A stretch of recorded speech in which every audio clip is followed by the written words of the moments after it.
Ready. Shobhatai Ranade यांनी आपल्या 99 वर्षाच्या दीर्घ आयुष्यक्रमात गांधीजींची प्रेरणा व विनोबांचा विचार जागता ठेवत बालके, महिला आणि वंचित, उपेक्षित समाजातील वर्ग यांच्यासाठी मोठे काम उभे केले. पुण्यातील ज्या आगाखान पॅलेसमध्ये गांधीजी पावणे 2 वर्षे ब्रिटिशांच्या तुरुंगवासात होते, त्याच ठिकाणी स्वातंत्र्यानंतर शोभाताईंनी आपले काम सुरू केले. आगाखान पॅलेसच्या जागेतच गांधी नॅशनल मेमोरियल सोसायटीची स्थापना करण्यात आली. त्याच्या विश्वस्त सचिव म्हणून शोभाताई काम पाहत होत्या. इथे नोंदवण्यासारखी गोष्ट म्हणजे त्या प्रिन्स आगाखान यांचा हा राजवाडा होता. त्यांनी तो गांधीजींच्या जन्मशताब्दीच्या वर्षी म्हणजे 1969 साली भारत सरकारला देणगीदाखल दिला. परिच्छेद. तिथेच काही वर्षांनी गांधीजी आणि कस्तुरबा यांच्या स्मरणार्थ विधायक उपक्रमांची सुरुवात झाली. गांधीजींनी स्वातंत्र्यानंतर विधायक आणि रचनात्मक कामाकडे लक्ष केंद्रित केले पाहिजे असे आवाहन केले होते. विनोबा भावे, ठाकूरदास बंग, दादा धर्माधिकारी, डॉक्टर झाकीर हुसेन, तुकडोजी महाराज, डॉक्टर कुमारप्पा या सर्वांनीच गांधीजींच्या या आवाहनाला प्रतिसाद दिला. त्यांचाच एक भाग म्हणून विनोबांनी भूदान चळवळ सुरू केली, तेव्हा शोभाताई त्यात सहभागी होत्या. परिच्छेद.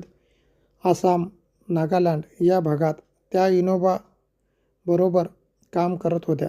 विनोबा त्यांना म्हणाले, महाराष्ट्रातील जंगले आणि इथली जंगले यात तुला काय फरक दिसतो? तेव्हा त्या म्हणाल्या, महाराष्ट्रातल्या झाडांचे बुंदे उघडे असतात, पण इथे मात्र ते वेलींनी पूर्णपणे लगडलेले असतात. विनोबा म्हणाले, बरोबर आहे. या वेलीप्रमाणे तुला इथल्या समाजात मिसळून सामाजिक काम करायचे आहे. मग शोभाताईंचा पुढचा प्रवास सुरू झाला.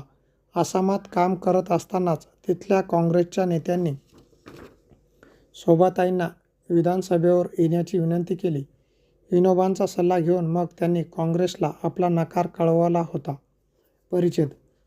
गांधीजी हा या सर्वांमधला नेहमीच मोलाचा दुवा होता. शोभाताईंच्या माहेरचे सगळे लोक गांधीवादी होते. वारकरी पंथातले आदरणीय असलेले सोनोपंत उर्फ मामासाहेब दांडेकर हे त्यांचे काका. त्यामुळे गांधीजींचे गारुड त्या सर्वांच्या जीवनक्रमाभोवती होतेच. परिच्छेद. निराधार आणि अनाथ बालकांच्या पुनर्वसनाचे काम आणि विनोबांच्या मार्गदर्शनाप्रमाणे महिला सक्षमीकरणाचे काम या दोन्ही सामाजिक क्षेत्रात शोभाताई रानडे यांनी आपल्या संघटन कौशल्याने आणि समर्पित वृत्तीने मोठे काम उभे केले. आसामात जाऊनही त्यांनी तिथे बालसदनाची सुरुवात केली. त्यामुळे अनेक निराधार अनाथ मुलांना आधार मिळाला.